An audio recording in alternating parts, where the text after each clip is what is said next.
Hi, friends. Welcome back to the Positivity series in Just for Your Ears podcast.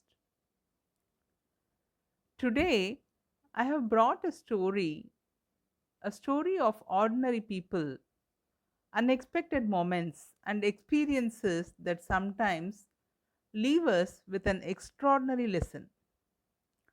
This is not about preaching positivity or telling you to look at everything through rose colored glasses. Life isn't always easy, and sometimes we have every right to feel sad, disappointed, or overwhelmed.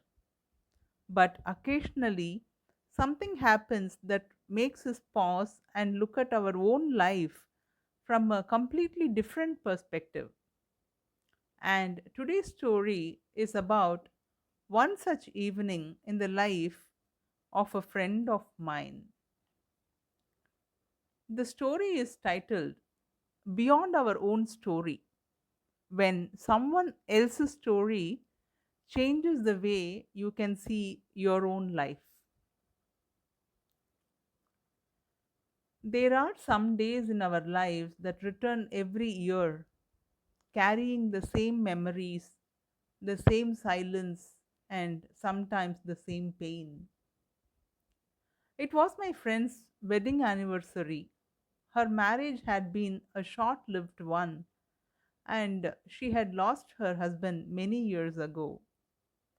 Since then, she had walked through life as a single parent, raising her son and building a life on her own. Her son had grown into a loving young man, and she was proud of him. She had a career, responsibilities, and a life that she had rebuilt with a great deal of resilience. She was never someone who constantly complained about her circumstances. She had learned to accept life as it came, deal with what was in front of her, and remain grateful for what she had. But anniversaries have a strange way of opening old doors. That morning, that day, she found herself thinking about her husband, the life that could have been, and the years that had passed. Despite all the resilience she had developed, she felt deeply sad. She simply missed him. That evening, almost as a distraction from her thoughts, she went to a music program. It was a tribute concert to the legendary singer S. Janaki Amma, who had recently passed away. That was all she knew about the program. She expected to listen to some beautiful music, spend a few hours outside her own thoughts, and then return home. But when she reached the venue, she discovered something she hadn't known. The entire musical performance was being presented by children with neurodiverse and other special needs. And then the music began. The children performed with such enthusiasm, concentration, and joy. The music was beautiful and the audience was spellbound. But what touched my friend even more happened between the performances. One by one, the parents came forward and introduced their children.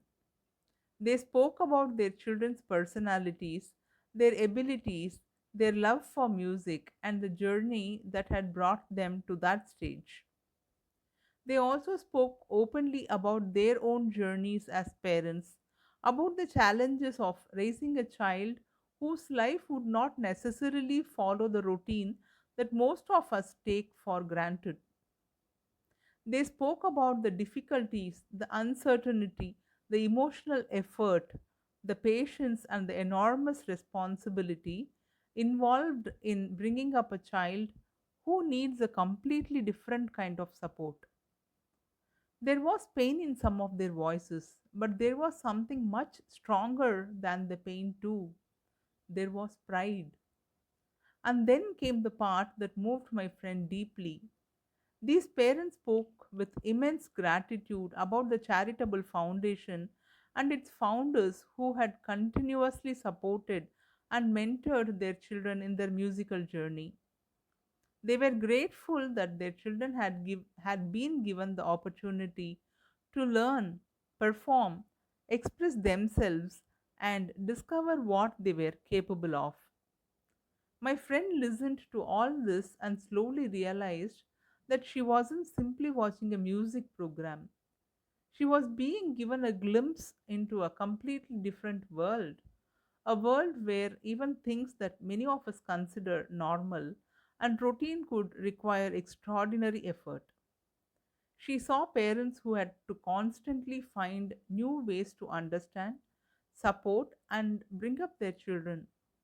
She saw a journey that could be far more difficult than anything most of us could imagine. And yet, these parents had not stopped. They had not given up. They continued to swim against the current, find their stride, nurture their children, and create opportunities for them.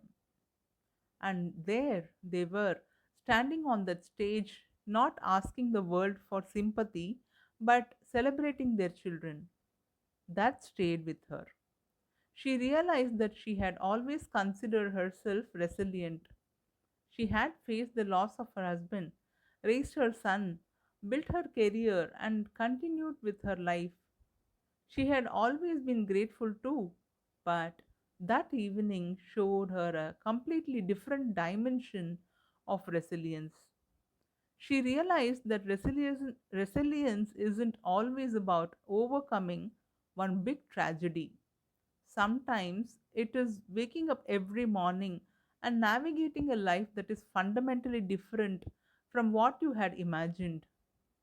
It is accepting a reality you never planned for, finding joy in small victories, standing beside your child again and again, and helping them discover what they can do. That experience changed her perspective considerably. Not because she suddenly became positive, she had always been positive. Not because she suddenly learned gratitude, she had always been grateful. But because for the first time, she had been given a window into lives that were so different from her own. Lives where the challenges were continuous, where parenting demanded a completely different kind of courage, and where, despite all of that, these parents continued moving forward with hope, dignity, love, and determination. She came out of the program thinking about her own life. She still missed her husband. That hadn't changed. But alongside that grief was now an even deeper appreciation for what she had been blessed with, a loving son, the ability to live independently, and the ability to work and build a life, and the freedom to experience music, friendship, and the simple joys of everyday life. The problems in her own life hadn't disappeared, but they seemed to occupy a very different space in her mind. She had walked into that auditorium carrying the sadness of a woman remembering the husband she had lost. She walked out carrying something else, a much deeper perspective and a profound respect for parents who navigate extraordinary challenges every single day. She went there for music. She came back with perspective. The key takeaway, and perhaps that is the thought I want to leave you with today. We often measure our lives by what we have lost, what we don't have, or what hasn't gone according to plan. But sometimes when we get a glimpse into someone else's journey, we realize just how much we already have. Gratitude doesn't mean that our pain isn't real. It simply means that our pain is not the whole story. And resilience doesn't mean that life doesn't hurt. It means that despite the hurt, we continue to find our way forward.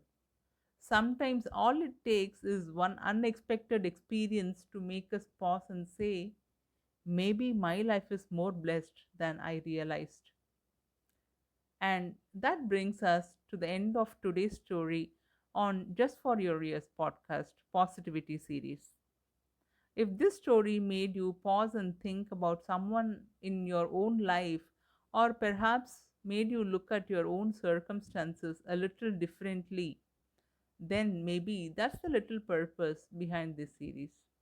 We don't always need big life lessons. Sometimes we just need a story that makes us stop for a moment, breathe, and appreciate what is already around us. Thank you for spending these few minutes with me.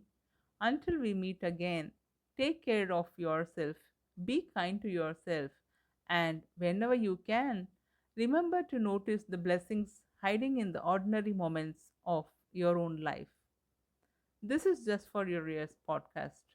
Until the next story, keep listening, keep living, and keep finding the little reasons to be grateful. Bye.